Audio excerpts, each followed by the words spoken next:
Article 187 کا استعمال اس case میں نہیں ہو سکتا۔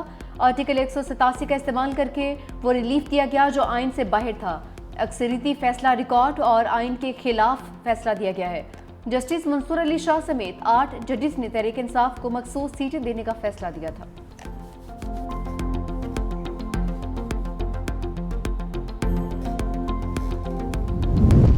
بانی تحریک انصاف کی قانونی مشکلات بڑھ گئیں۔ بانی اور بشرا بی بی کے خلاف توشہ خانہ 2 کیس مقدمے کی سماعت آج اڈیالہ جیل میں ہوگی۔ بانی پی ٹی آئی کے وکلاء کو کیس کی نئی تاریخ کے حوالے سے آگاہ کر دیا گیا۔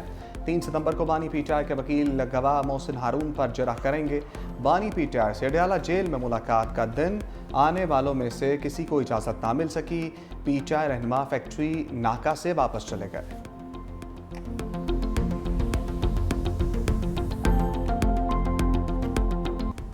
وزیراعظم شہباز شریف لندن سے پاکستان کے لیے روانہ۔ اپنی رہائش گاہ لندن سے لوٹن ایئرپورٹ پہنچے۔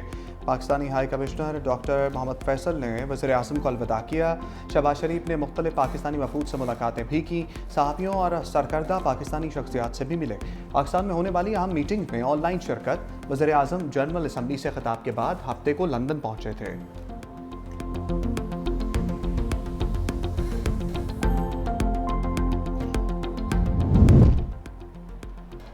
آئی ایم ایف مشن کا بعض امور مکمل نہ ہونے پر عدم اطمینان کا اظہار۔ قوانین میں اصلاحات پر تاخیر سے متعلق معاشی ٹیم سے وضاحت طلب کر لی۔ آئی ایم ایف اور پاکستان کے درمیان قرض پروگرام پر اقتصادی جائزہ مذاکرات۔ Memorandum of economic and financial policies کے اہم اہداف ابھی تک نہ مکمل۔ ذرائع کے مطابق 10 اداروں کے قوانین میں جون تک ترامیم پر ہدف بھی تاحال نامکمل ہے۔ پورٹ قاسم اتھارٹی ایکٹ اور گوادر پورٹ آرڈیننس میں ترمیم مکمل نہیں ہو سکی۔ پاکستان ٹیلی کام ری آرگنائزیشن ایکٹ میں ترمیم کا مسودہ شیئر نہیں ہو سکا۔ اہم ہدف state life insurance nationalization order بھی تاحال زیر غور۔ ایگزم بینک ایکٹ کا مسودہ تیار کر لیا مگر منظور نہیں ہو سکا۔ اسرائیل کے اہل غزہ کو انخلاء کی آخری دھمکی۔ صفاق صہیونی وزیر دفاع نے کہا کہ جو بھی شہری غزہ میں واقع رہا اسے دہشت گرد یا دہشت گردی کا حامی تصور کیا جائے گا۔ صہیونی وزیر کی دھمکی کے بعد غزہ پر شدید بمباری۔ مزید 41 نہتے فلسطینی شہید۔ انصار دیر اربلا، خان یونس، الاقصی یونیورسٹی پر ڈرون حملے۔ بے گھر افراد کے خیموں کو بھی نشانہ بنایا گیا ہے۔